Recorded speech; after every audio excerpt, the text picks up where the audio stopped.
Marion County Deputy. The O'Reilly Factor is on. Tonight, the blame game continues as Condi Rice gets ready to face the 9/11 Commission. Newt Gingrich weighs in on the political fallout for President Bush. After 20 years, a serial killer resurfaces. Did he give cops the clue they need to crack the case? And a Kennedy family blockbuster, a torrid affair revealed by the alleged lover of JFK Jr.'s wife. Caution, you're about to enter a no-spin zone. I'm Tony Snow in for Bill O'Reilly, and the Factor begins right now.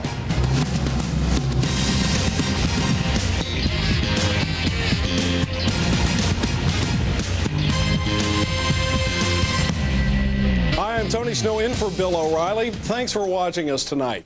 Well, it seems Camelot, it was not. He may have been America's prince, but it looks like he wasn't king of his castle. Tonight, you will learn shocking details about sex, lies, and infidelity between John F. Kennedy Jr. and his wife, Carolyn. And have you been lied to about how dangerous AIDS is to straight people? A new report may just rip the lid off that controversy and change the way you think about the disease. Plus, we'll go to California, where grand jury selection is underway in the case against Michael Jackson, while in Colorado, Kobe Bryant's accuser claims her life is a living hell since coming forward with rape allegations. Those segments are all on the rundown, but first, our top story tonight.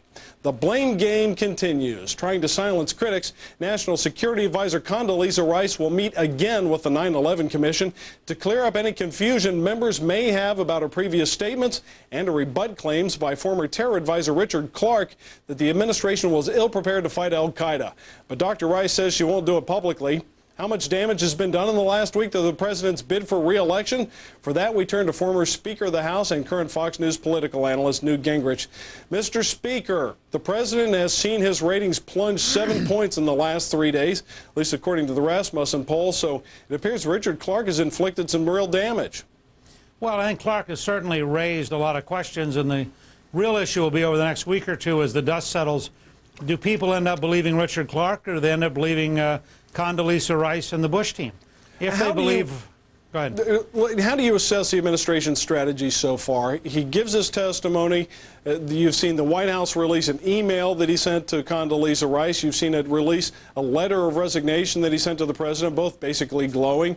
It allowed Fox News, Jim Angle, who had recorded a briefing that Clarke gave in 2002, allowed us to get that tape out in the transcript. Is that the way the White House should proceed, or is Tom Daschle right? This is the marks of a right-wing hit machine. Well, Richard Clarke has changed dramatically his story, and I don't think the White House has any choice. This is a guy who was working with them, who was grateful that they kept him in his job, who was praising the president, who was positive about Condoleezza Rice, who was very positive in 2002 about the scale of the president's efforts. And then after he fails to get an appointment, a promotion, if you will, to the Department of Homeland Security, he suddenly decides that everything he said was wrong. Now, I don't think the White House could sit to one side, let him make this scurrilous set of lies, which is what I think he has done. So do you think he's perjured himself? Do you think he's perjured himself? Well, I think to the degree he's under oath, yes, absolutely. I think this is a man who has said things that are completely false and who has, I think, been remarkably inaccurate in his memory of how history unfolded. Porter Goss, the chairman of the House Intelligence Committee, says he wants not only hearings, but he also wants the release of briefings that Clarke has delivered in the past so they can make a judgment on this. Is that the right way to go? Absolutely. I mean, Richard Clarke, in effect, has leveled an enormously serious charge against George W. Bush and the Bush administration. And it deserves to be taken seriously. But let me put it in two contexts. First of all, this man was the head of counterterrorism under Bill Clinton for 8 years. He says they made it their top priority. Well, if they made it their top priority, they were stunningly incompetent and stunningly inefficient. And maybe the real charge against the Bush administration should have been they should have fired Dick Clark the first day they took office. Which apparently is what, I'm sorry, it's apparently what Christopher Shays had suggested they do. Well, I think you can look back now and say maybe they should have fired him. Because if he thinks the Clinton years were the glory years of counterterrorism, remember that the Clinton, and I happen to be there, I can say this with personal knowledge, the only increase in the intelligence budget in the 8 years of the Clinton administration came about because as Speaker of the House, I insisted on it in 1998, and after I stepped down, they tried to take the money back because the Clinton White House was so anti-intelligence and so anti-CIA. So let me just start and say that Dick Clark sure as heck wasn't doing a very good job for 8 years, and maybe the real charge against President Bush ought to be you should have fired him. But there's a second part. Clark lays out a series of stories which, if they were true, would be very damaging. The Bush White House has been pretty consistently saying they are false. It's perfectly reasonable for Chairman Porter Goss of the Intelligence Committee to say, as, by the way, several people said on the 9/11 Commission 2 days ago, let's get at the truth here. One version of Clark has to be right. Is it the version up through the time he resigned because he wasn't promoted, or is it the version he's invented since he wasn't promoted? But they can't both be true. All right, John Kerry back on the stump. Now he's got an economic plan. He says he's going to create 10 million jobs in the next few years. What do you think of his plan? I think it's like Michael Dukakis in 1988 trying to bring us the Massachusetts miracle. John Kerry is a tax increase, big government, pro-union, pro-trial lawyer, classic liberal. He can have all the slogans he wants. He's for a much higher gas tax at a time when gasoline prices are already high. He stands for a much higher CAFE standard among automobiles at a time when our industries say flatly, try to tell him they can't get there. I think that John Kerry wants to appease all of our allies. He wants the French to like him and the Germans to like him. How's he going to be strong for America if that's his real background? You know, if the economic plan is so bad, it's bad news for the president because the polls are indicating that Americans still think John Kerry's better at creating jobs than George W. Bush. I think you're going to see about a 30 to 60 day period where the last residue of the Democratic nomination disappears and the beginning of the new cycle starts. As people realize that John Kerry's more than the not Dean. Remember, he won the nomination because he was the not Dean. Howard Dean was so far to the left and so strange that John Kerry seemed like a relief. As people start to look at the fact that National Journal said he's the most liberal senator, voting to the left of Barbara Boxer, voting to the left of Teddy Kennedy, as people at the gas pump realize that John Kerry introduced a 50-cent a gallon gas tax increase, that John Kerry argued with the Boston Globe that we had to have much higher gas prices, I think that the big tax, big gas price John Kerry won't do very well 60 days from now. We saw Bill Clinton last night. It was interesting. The Washington Post and some other papers said that he outshone John Kerry at John Kerry's own coming out party. How important is Bill Clinton for Democrats this year? Is he going to be an asset on the stump? Look, Bill Clinton may be the best tactical politician in America. He is an extraordinary speaker. He has a rhythm for Democrats that they just love. He is very effective. No Republican should underestimate Bill Clinton. He will be helpful to the Democrats anywhere he goes, and he is a very, very capable politician. On the other hand, he isn't the nominee.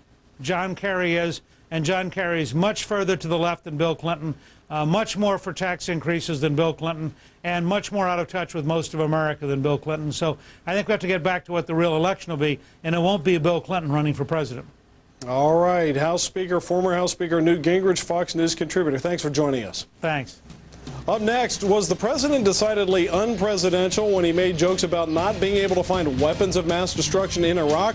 Democrats are furious, but did he really do anything out of line, or is this just more party politics? That burning question ahead as The Factor continues.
became heroes.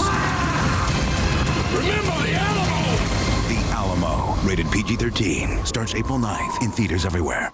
So I'm at the Western Open. It's final round Sunday, and it's pouring. It is coming down. The fourth round's been moved to Monday, so I've got to move my Monday to Tuesday. Luckily, I signed up for InPhone. I use it to leave voice emails for everyone on my staff and to get new flight options home. Since I've got the day off, I ask them what's playing at the movies. All that only cost me 89 cents. Need to rearrange things a bit? Don't just make a call. Make an InPhone call. Sign up is free at InPhone.com. That call was the shot of the day.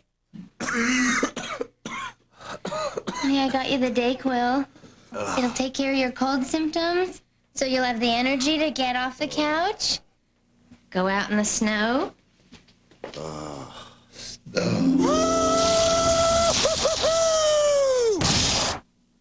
Snow?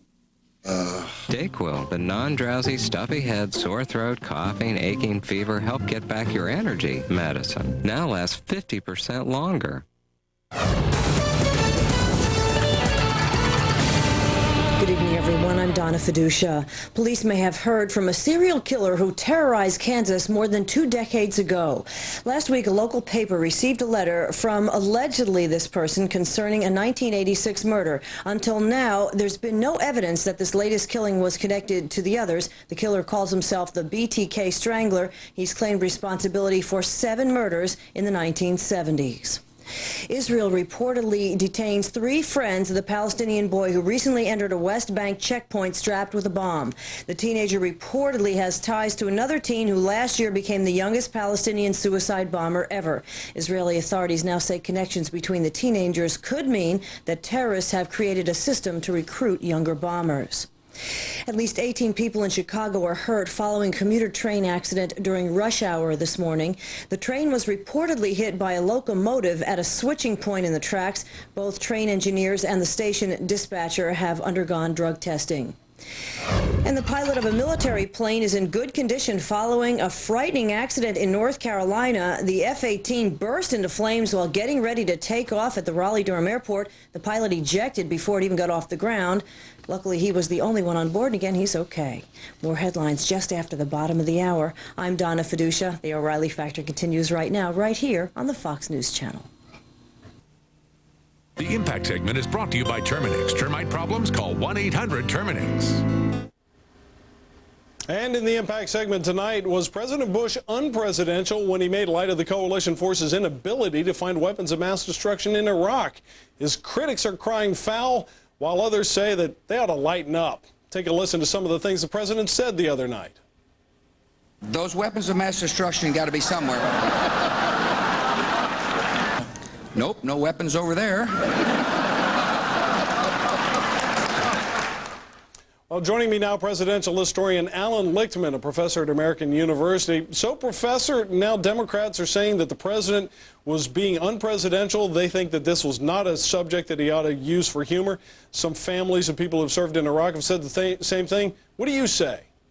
Well, let me say, you're supposed to be unpresidential at these correspondence dinners. They have become the venue for self-deprecating humor by presidents. But that said, as you know, Tony, in politics and in comedy, timing is everything. And I think the timing was just a little bit off here. This wasn't the time to be humorous about this issue. It's a time when the nation's nerves are being rubbed raw by allegations that the Bush administration was not urgently preparing for a possible terrorist attack and was perhaps so preoccupied with Iraq that it concocted a case on weapons of mass destruction. Yeah, but as you understand, when Bill Clinton was at the height of the Lewinsky affair, he was making fun of that. When Ronald Reagan was under siege for Iran-Contra, he made fun of it. I was at both dinners.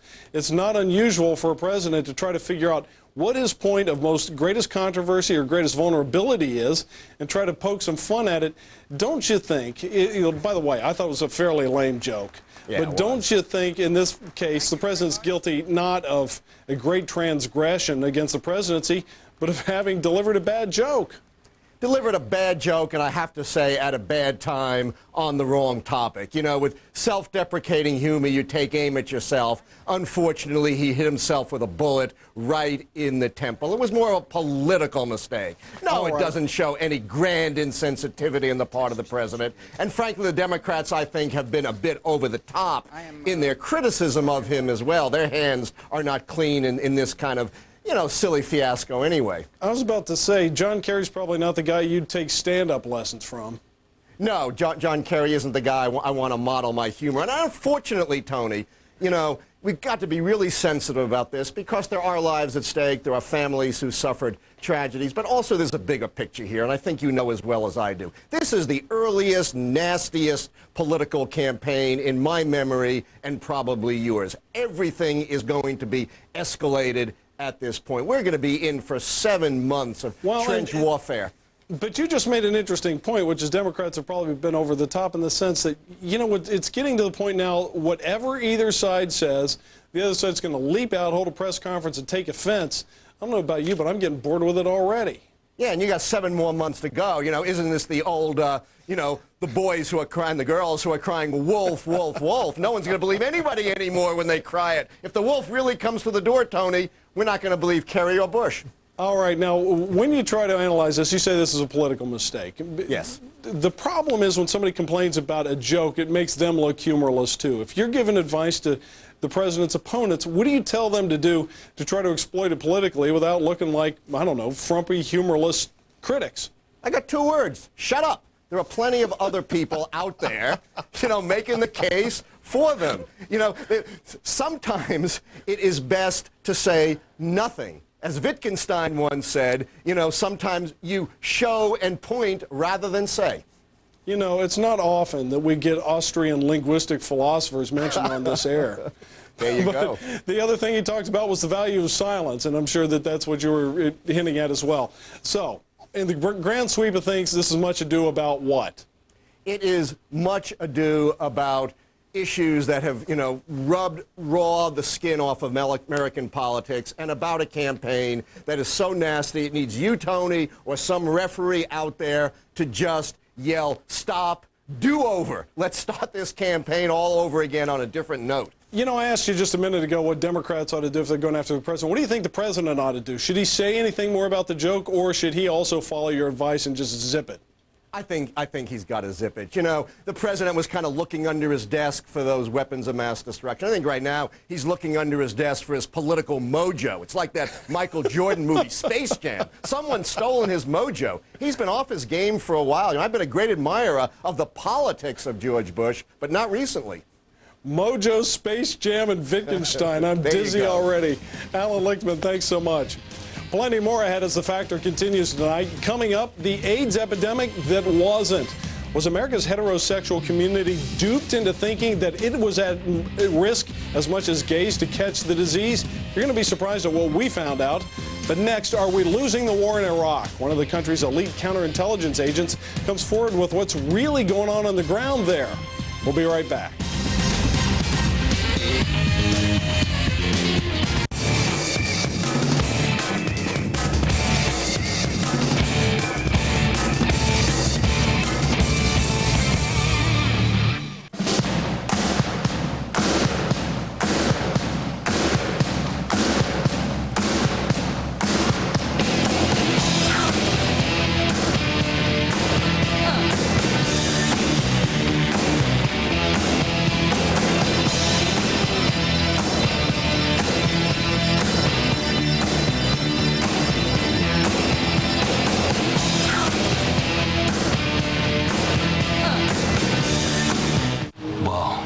Digital widescreen high-definition TVs with digital auto convergence and HD component video inputs, plus high-speed velocity scan modulation. Don't touch.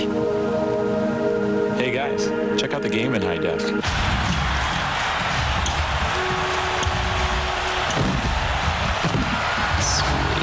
Now pay no interest for 2 years or get 10% off all TVs $399 and up.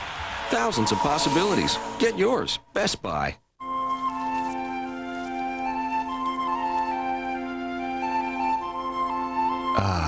A new day, And what better way to start it than with one of your favorite breakfasts? The original and best.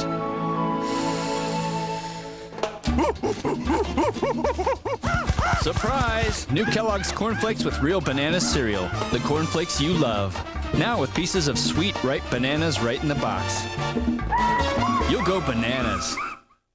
Nobody knows this neighborhood better than Wendy Owens of Prudential Real Estate. Wendy's great with technology, and she's the best there is at bringing buyers and sellers together. They've agreed to an early closing. Professionals like Wendy Owens are why you choose Prudential Real Estate. Thank heaven for one chocolatey Viactive soft calcium chew. Twice every day gives you 100% of the calcium you need. So you can be sweet to your bones and yourself. The stars come out every Wednesday and Friday. The NBA on ESPN, the new kids, the foreign legion, the reigning powers, the big men in the middle. The quest for a championship is on. The NBA on ESPN, Wednesday and Friday nights, all season long. Help change the lives of your neighbors in need by donating your car, truck, boat, or RV to Father Joe's Villages. Call 888-FATHER-JOE to make your donation today. So you're off for a couple of days of R&R. Well, when the cat's away, the mouse, spouse, will play. In just 2 days, our design team covertly conquers inferior interiors. And depending on how well your loved one knows you, could gain you gifts galore. Don't miss the fun, prizes, and surprises on While You Were Out. Fridays at 8 and 9 and weekdays at 5, only on TLC. Sponsored locally by Chevrolet. The cars you can depend on, the cars that last. Chevy, we'll be there. See your local Chevy dealer today. In the Unresolved Problems segment tonight, success or failure. The Boston Globe reported today that the Pentagon soon will release its first comprehensive assessment of Operation Iraqi Freedom, a report commissioned by the Joint Chiefs of Staff before the war began.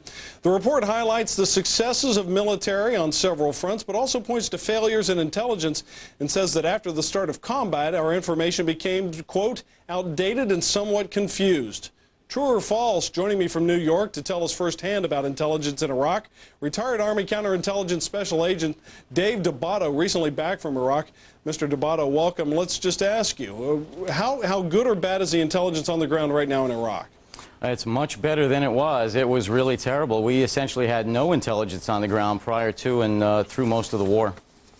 Really? Because we had been told that there were special forces on the ground, that they'd been blending in with various villages and in Baghdad and other places. Was that true, or were they simply not delivering the goods when it came to intelligence? We absolutely had the special forces there, and they've done an outstanding job both during the war and since then. We didn't have enough of them, and they had so many other critical missions that the human intelligence, or the intelligence on the ground, was inadequate, and we still really haven't caught up. The real problem, isn't it, is that we just don't have enough spies. We don't have enough people conversing in Arabic, especially, by the way, Iraqi Arabic is a unique kind, and somebody's going to be able to tell if you're not a local.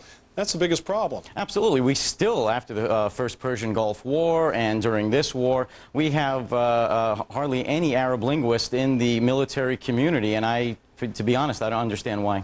So when you get there, how difficult is it if you don't have people with the language skills and the cultural skills to win the trust of Iraqis in Baghdad and elsewhere? It's a real uphill battle, and we're having a real problem with that. We're, again, doing a lot better, but it's very difficult for Americans to go to a culture like Iraq or the Arab world and really try to understand that culture and to get into the mindset and work with the Iraqis, and it's a real learning curve for us.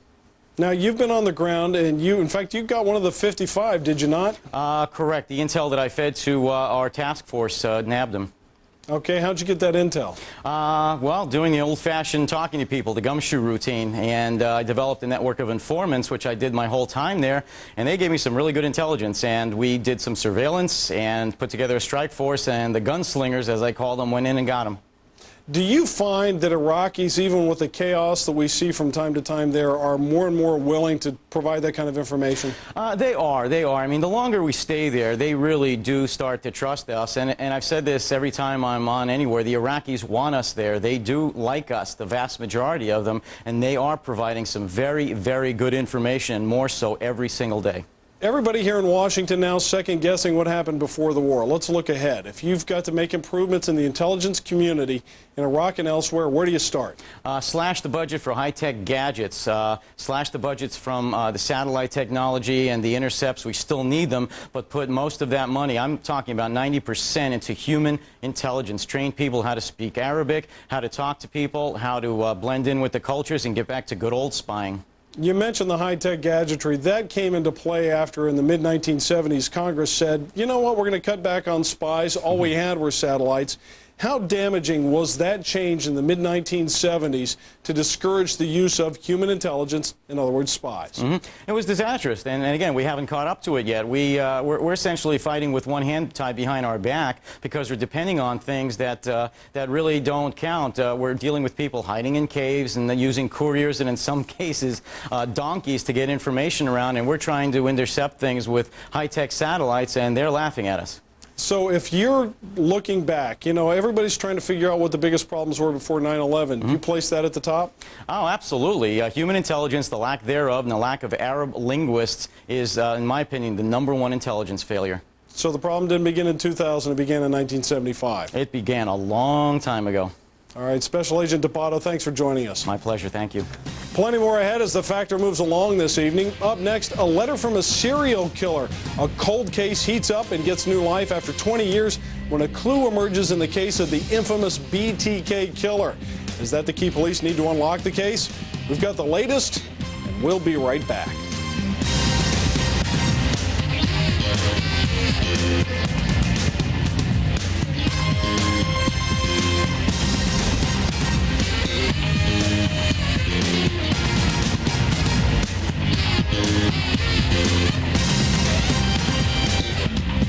Meanwhile, at dinner. Our network's been down for 2 days. Internet worm. Whoa. Our sales took a pounding. How did yours do? It hit our suppliers. You can never catch up. The twin brothers doom and gloom. Jeff, you're awfully quiet. Our network didn't go down. No. No. No. Get the check. Keeping business up and running. This is the power of the network. Now.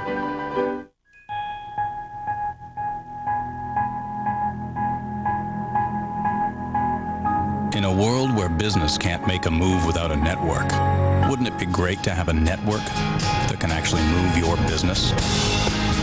Because the right networking partner can do more than just move data. It can move people, products, and entire industries forward. Can your network do this? It can if it's designed by the world's networking company, AT&T. I just want an easier way with a lot less hassles to get in my way today.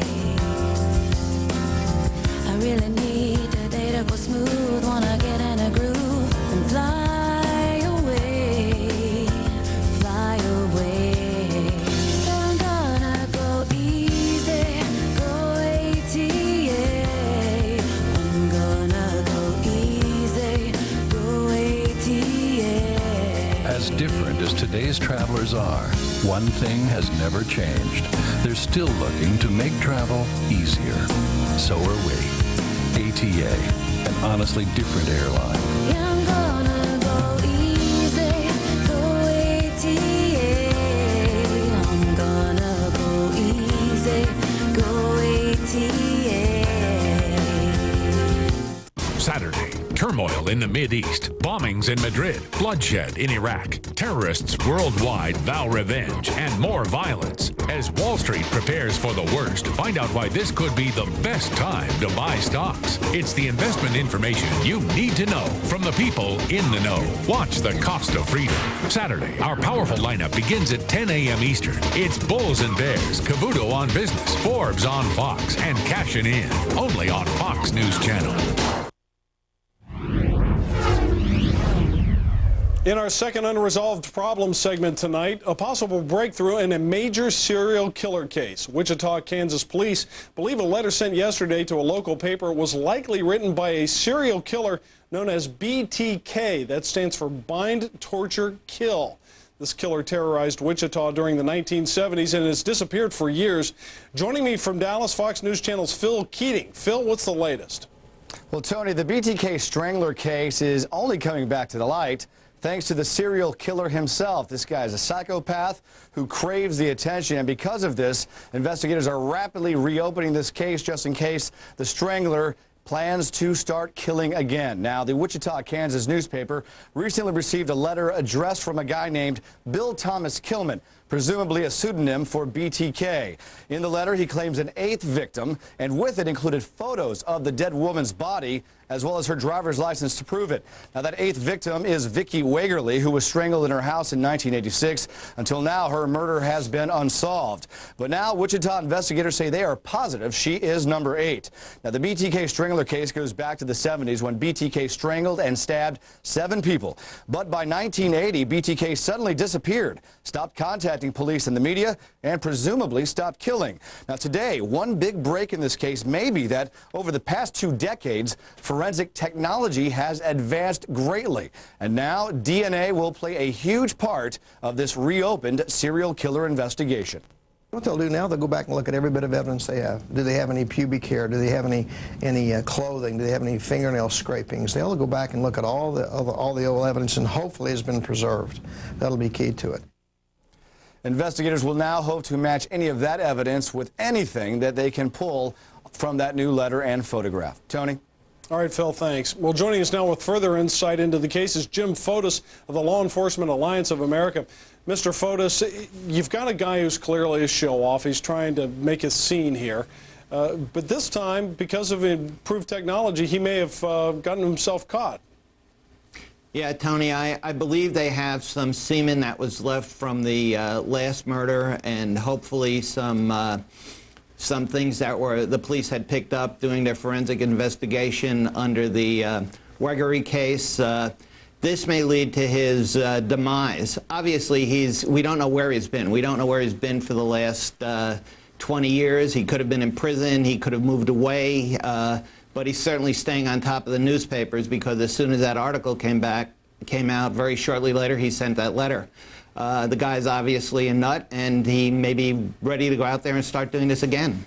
Well, do you know of cases where somebody, a serial killer who gets high off of this kind of violence and off of the publicity that attends it, just goes dormant for 20 years? Well, the only case that I could refer to is the Gary Ridgway case in Washington State in the Seattle area. It was known as the Green River Killer. He apparently started killing in the 70s, but most of the, I think he killed 46 people between 1982 and 1987. Then he had pretty much laid low. He was captured in 2001 by reopening the case with some old DNA evidence after 2 additional people were killed, and they must have traced it to his M.O. How much, I hate to over-psychologize here, but guys like this in a certain sense want to be caught because they want people ultimately to know who they are, don't they? They want people to know who they are, but in recent years, I believe that profiling has changed. A lot of these people, like, let's go to Jeffrey Dahmer. Here was a guy who held a regular job. I don't believe he wanted to be caught. He was extremely charismatic. From some seminars I attended with the prosecutor on the case, they basically said this guy could have been fit into any genre, had been out there for years and not really wanted to be caught. He liked what he was doing. All right, well, you guessing this guy gets caught? No, I'm not. I think it's very, very difficult. Not recent, but prior, FBI statistics said there was somewhere around 200 serial killers to 250 out there, mostly men, and they're very, very difficult to catch. I hope he gets caught, but I can't say that he will. All right, Jim Fotis, thanks so much. Up next, was America's prince betrayed by his princess? An actor claims that he and JFK Jr.'s wife carried on a torrid affair. We'll tell you about it right after this break.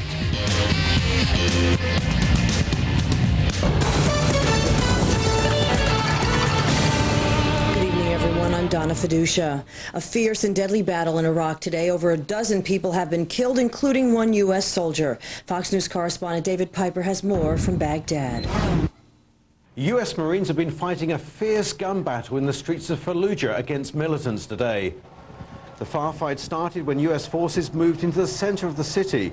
Explosions and heavy gunfire were heard from that area as rebels attacked the Marines with mortars and rocket-propelled grenades.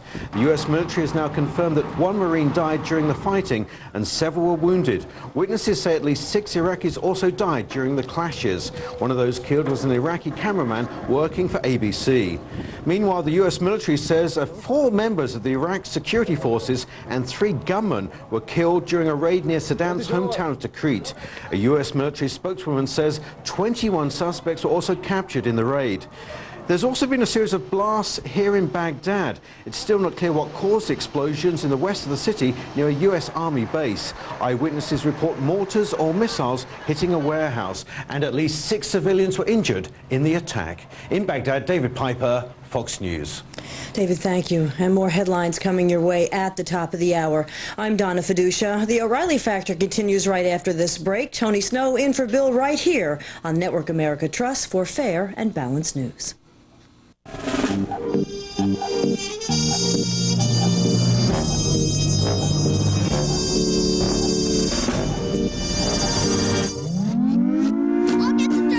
Farmers Auto Insurance. Get you back where you belong.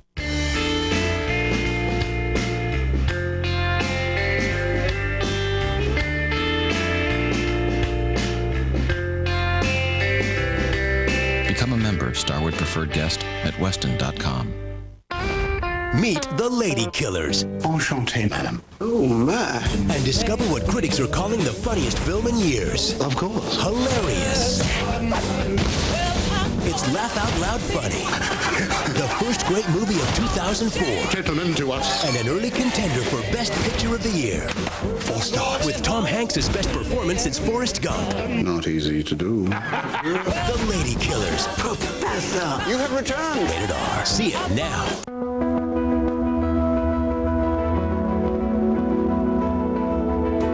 The great ones elevate their performance.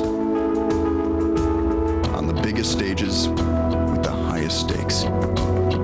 They're able to summon something extra, and by sheer will, produce wonders. As a global energy leader, expect big things from ConocoPhillips, and watch our performance elevate. It's a school day imperfect. Here, students arrive in a timely fashion. There are always enough supplies to complete your class project. And even the teachers have a hard time coming in from recess. Of course, life isn't always perfect, so there's Walgreens, open every day, many 24 hours, with everything needed for school. That's life. This is Walgreens. You're watching the #1 program on cable news. Enter the No Spin Zone on the O'Reilly Factor. The most powerful name in news. Fox News Channel. Thanks for staying with us. I'm Tony Snow in for Bill O'Reilly. And in the personal story segment tonight, Camelot, it was not. In his new book, former Calvin Klein underwear model and Baywatch hunk Michael Bergen claims that he was the lover of JFK Jr.'s wife, Carolyn Bessette, and that she told him she was convinced that Kennedy was having an affair of his own. The book contains all the details of the sordid novel, including hotel trysts and, of course, words of love. Joining me now from New York is Kennedy biographer Lawrence Lamer, author of the book Sons of Camelot, The Fate of an American Dynasty, and in Los Angeles, Hollywood celebrity columnist Anita Talbert, who has known and interviewed Michael Bergen. Ms. Talbert, let me begin with you. What's going on with this book? Well, I'm stunned that it's out. I mean, when I had talked to Michael way back in 1996, when he was the new hunk on the Baywatch Beach, it didn't hurt, of course, that the story came out that he was Carolyn Bessette's lover. Then it made him more of a fascinating object to everyone. He wasn't willing to talk about it too much. He said they were still friends, and of course he was hurt, but he didn't want to go into it. And I always admired him for having the class not to talk about it, to kiss and tell. And now this bombshell comes out and reveals a lot of slimy stuff that personally I'm sure everybody would, you know, everybody in the Kennedy family would rather he didn't say. Well, Mr. Lamer, what do you make of the fact now that also at this particular time this is coming out as an A&E movie? Well, Tony, all I know is that I spent 5 years researching and writing Sons of Camelot. I mean, I got the cooperation from everybody, all the Shrivers, all the RFKs, and all of John Kennedy Jr.'s closest friends, all 15 of them, okay? Many, many interviews, crying, laughing, going back to them time and time again. I spent a whole extra year. I didn't make any money last year. I spent a whole extra year working on it because I know that life is sacred and I wanted to get it right. None of these people believe in this. But all I know is what I've done is journalistically ethical. I know what John was like. I know what a great life he lived, what potential he had, and it's simply beyond me. It's beyond when me. When you say no, it's true that she did not have an affair, he did not have an affair, neither of them had an affair. Tony, what has become us in America that we want to believe the worst of for anything we hear, the worst thing? If there's no documentation, oh, this must be true. What is wrong with us? We must get out of the gutter. We must rise up as a people in terms of our journalism and as a books. I mean, the kind of books that are published today wouldn't have even been published even 5 years ago. I mean, this is life. This is American democracy. This is a freedom that we have to use for better things than this. Well, Mr. Lehman, but it doesn't mean it's not true. But do you know that it's true? I mean, are you getting on here and telling us that it's true, or do you know nothing about it? But it doesn't mean it's not true. But you see, this is precisely what you people do, okay? Here's a story that's What do you mean, you people? I don't know what you mean by you people. I do mean you people. I mean... I am a journalist, and I check my facts all the time, just like you do. Then why... I happened to talk to Michael Bergen, and I did know that he was very close to her. And, okay, he's coming out with a book now. The two people cannot corroborate it, but it doesn't mean it's not true. But you see that your inclination is to foster these ideas and to sell these ideas, and that's not what we must do. I'm telling you, but you're selling your ideas. Mr. Lehman, let me step in. Mr. Lehman, how do we know what you say is true? Anita, hang on a second. Okay. Mr. Lehmer, it appears to me that you not only did a book on the Kennedys, but you clearly have deep affection for them, and that in some ways maybe your own objectivity may be clouded by this. Can you say categorically that neither of them had extramarital affairs? That's really the factual question before us. I can say categorically that all of John Kennedy's friends universally say this is not true. That's all I can say. Okay, now, Anita, I want to ask you a question which has to do with Michael Bergen's sort of motivations here. This strikes me as a very odd time to do it. Isn't he about to get married? Yeah, it is an odd time. I have no idea what his motivation is. Perhaps he just had to come out with it. He just had to purge himself of it. I don't know. He is getting married. Go to confession. Go talk to a priest. He doesn't have to publish a book about it if he just needs to get it off his chest. I agree. I don't go for it. I mean, I don't think it was a good thing. I think he should have let it just be and not have to come out with it. Maybe he wants to boost his career. Nothing much has happened to Michael since he was on Baywatch. But like I say, it still doesn't mean that it didn't happen. All right, Mr. Lehmer, you know the Kennedy family well. You know the Kennedy family has been presented with controversies of this sort many times in the past. How are they going to deal with it? You know, they're going to ignore things as they've ignored things that haven't been true and true as well. And this segment is 7 minutes long. We have a choice of what are we going to deal with in the lives of these people. Our lives are basically 7 minutes long in terms of eternity. What are we going to do with our lives? John Kennedy Jr. started an organization called Reaching Up, which helped those who are caretakers with mental retardation to give them educations. Thousands of people have been helped by that. Is that on the front page of the New York Post? Are we talking about today? Does anybody know about that? No. We just want to look at the lowest common denominator. Whoa. You know, look, I met John Kennedy Jr., and I was absolutely fascinated by a guy who was humble. He wasn't carried away from himself by himself. But furthermore, I don't think this is a guy who suffered from over bad press. I can count on one hand probably the negative press he got during his lifetime. That's the point. Not when he was living, but what has happened since he's dead and he can't be liable. What has happened in these 5 years? What has happened to his life? Yes, Ms. Albert.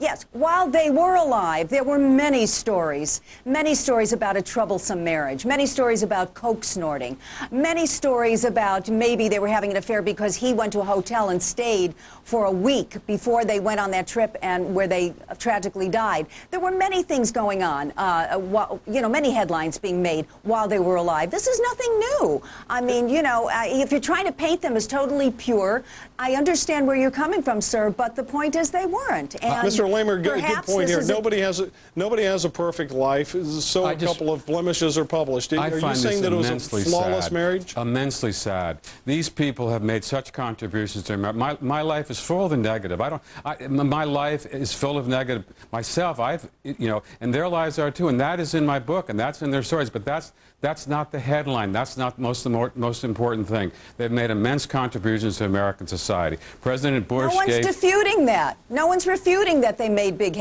contributions. We're talking about something very specific. All right, Anita, Mr. Lehmer, Ms. Talbert, thank you both for joining us. Thank you. Also, as a programming note, Michael Bergen will go on the record with Greta Van Susteren this coming Tuesday for his first cable primetime exclusive interview. Make sure you tune in. That's Tuesday at 10 Eastern Time.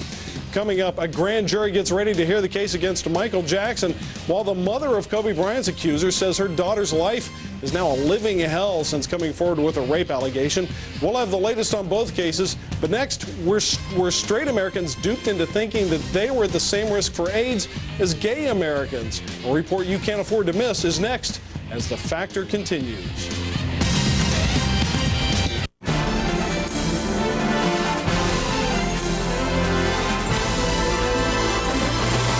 Your world, Fox News. Mr. Goodwrench, who is this one and only GM expert? Can I help you? No, I'm good, thanks. Goodwrench. He put a supercharger in your car. Yep. What's it to you, bub? Easy there, Leadfoot. New transmission, who's my guy? Mr. Goodwrench. Fresh fuel filter? Mr. Goodwrench. Mr. Goodwrench. Find Mr. Goodwrench at over 7,000 GM dealerships nationwide. My friends call me Buffalo. How come? Don't know. Hey guys, what are you doing? We're checking out your sponsor, Ditech.com. Refinance your mortgage with Ditech.com for just $395 in lender closing costs. I can hear you guys now. Lost another one to Ditech. Call 1-800-DITECH-1. Your cat has an inner beast. Feed it. Whiskers, made to satisfy a cat's natural instincts. We at Comcast of Oregon and Southwest Washington connect communities through high-speed internet and cable TV. We work here, we live here, so we support organizations that make a difference. Spend the day wining and dining at the 11th Annual McMinnville Wine and Food Classic, March 26th, 27th, and 28th at the Linfield College Fieldhouse. Enjoy the finest wines from Oregon and sample regional fare all weekend long. Admission is $10 per person. Comcast cares because we live here too.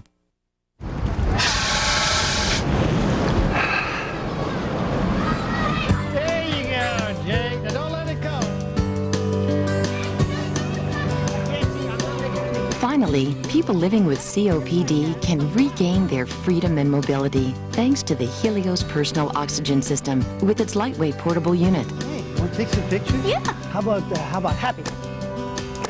Helios lasts for up to 10 hours at a time, depending on your prescription. It's fast, safe, and easy to refill from your home unit. It's just there. And if you qualify for portable oxygen, Helios use may be covered by Medicare and most insurance plans. To learn more about Helios, call 1-800-346-4005 and we'll send you our free Easy Breathing Information Kit. Get back to the pleasures of an active life. Make sure you ask for Helios by name. Hi there.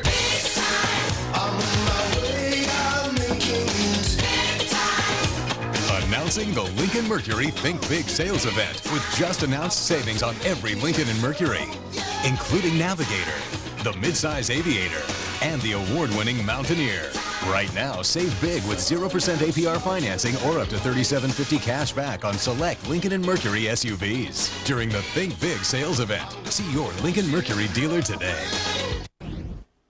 In our second personal story segment tonight, the AIDS myth.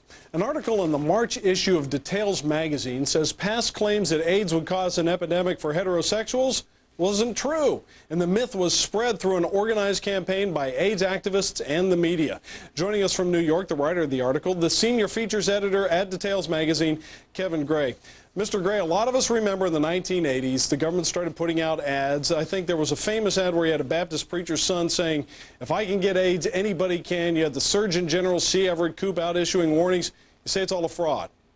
Well, it wasn't quite a fraud. What it was probably a misguided attempt to alert the American public of this coming epidemic that was going to strike the heterosexual community. And there was a lot of misunderstanding about it at the time. There was indication in Africa that this was a problem, that it was spreading among heterosexuals at a rapid rate. And the federal government was concerned about it, and they wanted to put the message out. And they knew the only way to get straight America to listen to the message was if they told them that they were at risk.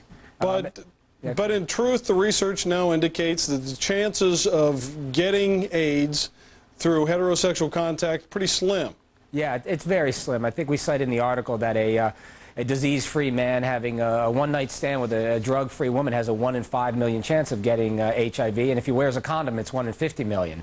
And a lot of that has to do with the mechanics of how HIV is transmitted. It's just straight-on heterosexual sex is not an efficient way to transmit HIV, as is gay sex. Now, there's a phrase that caught my attention in your article where a doctor it says, well, we had to democratize the risk. In other words, we had to get more people scared because if we were simply talking about gays, it wouldn't work, so we're going to do that. Was the medical community also actively going ahead and talking about heterosexual AIDS, even though many people who were practicing medicine at the time knew that wasn't a big risk?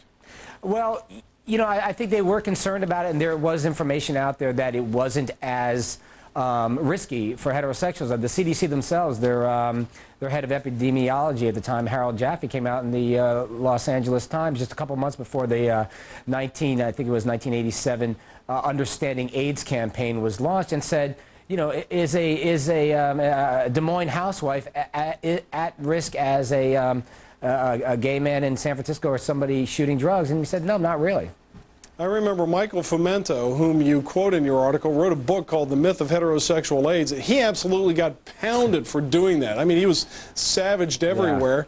Yeah. Has he been vindicated by subsequent medical research? Well, yeah, I mean, I think in some sense Fumento has been vindicated. I think the problem was when you read his book, there does seem to be a very strong anti-gay bias to it, but his science and his research and his journalism was, you know, it's impeccable. He made his case, and yeah, I think he's definitely been vindicated. One of the other things people at home may wonder is the federal government spent, what, $23 million on this heterosexual AIDS campaign. I mean, you go back and you think that probably could have been better used on medical research rather than glitzy ads. Well, you know, that's one of the things that we talk about in the article is where the funding is going and whether or not the misunderstanding about who's at risk and how they're at risk has channeled the money to the wrong places. In other words, you've got millions of dollars going to, you know, affluent college kids in the Midwest or to abstinence programs and the AIDS awareness programs in Scarsdale and Greenwich, and wouldn't this money be better spent educating people who are having anal sex or shooting drugs to use clean needles? So yeah, in that sense, yes, you know, that's a big argument about where the money's going and whether or not it can be better used in the right places. And you make one final point. Right now, there's a big disparity between rich and poor on this one, correct? Yeah, absolutely. I mean, in 1993, I think it was the National Institute for Health came out with a report saying that AIDS is going to become ghettoized, and that's what we've seen. It's become ghettoized. It's receding into these very poor, impoverished communities without health care and without access and knowledge about how the disease is spread. Kevin, thank you very much. Up next, we're going to wrap things up and take you to the courthouses of the rich and famous. An update on the Kobe Bryant and Michael Jackson cases. We'll be right back. The Black Sheep Squadron of World War II becomes legendary,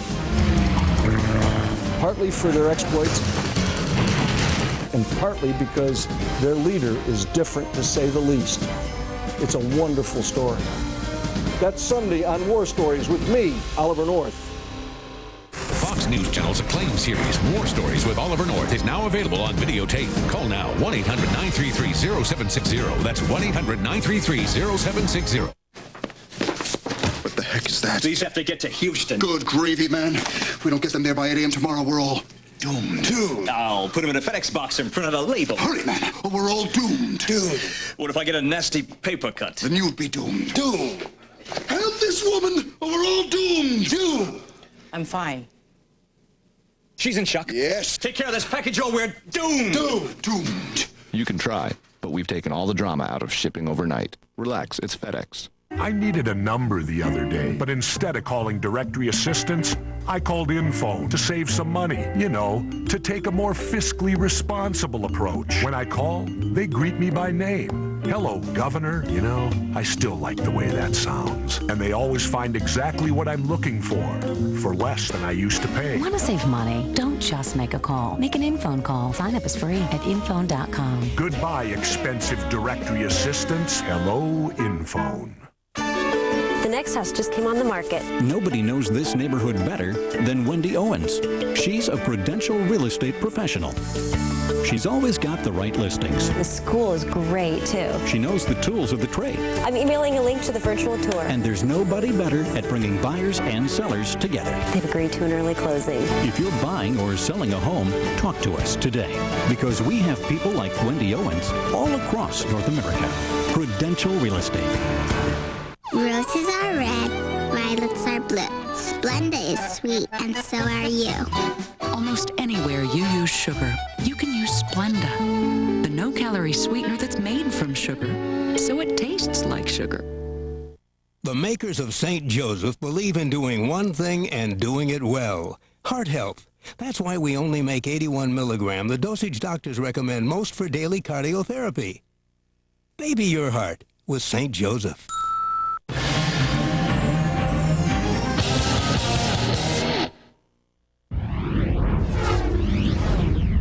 In the back of the book segment tonight, two high-profile court cases stay in the headlines today. Kobe Bryant came face-to-face with his accuser Wednesday, but now the 19-year-old accuser's mother has gotten involved, asking a judge for a speedy trial date. We'll find out why in a moment, but first, grand jury selection is underway in the Michael Jackson case, but you might not see any of it.